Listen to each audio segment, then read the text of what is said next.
Meri Velayet Okulları Covid-19 için Toplu testler yapıyor. 28 Eylül 2021 Covid olmayan ülkeye Covid'i kuşların getirdiği söyleniyor. Meri'deki Hastane.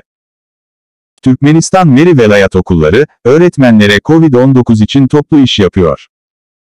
Asempto koronavirüs matikleri kaç günlüğüne Melhem Sanatoryumuna gönderilir. Kaynak, sanatoryumda lojistik yok, sadece izleniyor, dedi. Ama et de dahil olmak günde 3 kez ücretsizler, dedi. Bu arada Radyo Azat LYK Meri Velayet'te kolluk kuvvetlerin evde koronavirüs hastalarını tedavi eden doktorları tespit ettiğini bildirdi.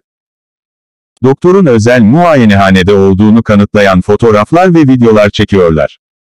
Sonra doktorluğa çağrılarak anlatılıyor, bu yasa dışı anlatılıyor. 8 ila 24 bin manat piyasa fiyatına 300 ila 900 dolar vaki rüşvet sınavından kurtulabilirsiniz. Azat din kaynakları, artan polislerinin gün en az 30 yoldan giden para vermelerinin emredildiğini de. Planı için devriye memurları flört veya eski maske takan adamlar. Son olarak yayının muhatapları, Bayramal'daki mezarlıkta, kesin olmayan kazıcı bulmanın zor tahmin ediyor. İnsanlar, fırsattan çıkar sokak içinde bir gecerler.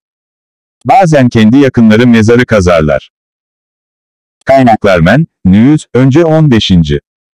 Okulun hazırlamaya yönelik daha haz için kapatılan Daşoğu ilinde de vahim olduğunu iddia ediyor. Şimdi doktorlarının ağzına bir çeşit spreyler. Ayrıca girişler ve sokaklar dezenfekte ediliyor. Yerel sakinler, hedefinde ülkenin başındaki gününü büyük bir kutladığını vurguluyor.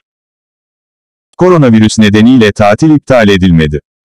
Birinin boşa giden parası var ve ailede kederi olan ve işlemi için parası olmayan, kaynak dedi.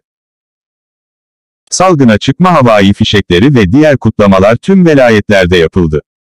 Aşkabat askeri barındırılan 27 Eylül günü Geçit bir festivali Ettik Geçidi'nin işçisince çocuk gruplarından delegelerin Ettik Sportif farklı velayat, çeşitli bölümlerin, kültürel ettik havai fişeklere ek olarak, gösterilente parlayan insan hava araçları düzenlendi.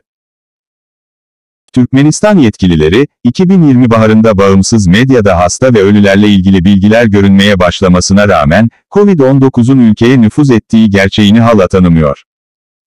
Türkmen News bugüne kadar Türkmenistan'da koronavirüs kaynaklı 60'tan fazla ölümü güvenilir bir şekilde doğrulayabildi. Gerçekte, muhtemelen birçok kez daha fazla vaka vardır. Ölen kişinin yakınları ve doktorlar bilgi vermekten çekiniyor. Bildirilen ölümlerin sayısına göre, Türkmenistan vaka sayısında 3 ani artış yaşadı.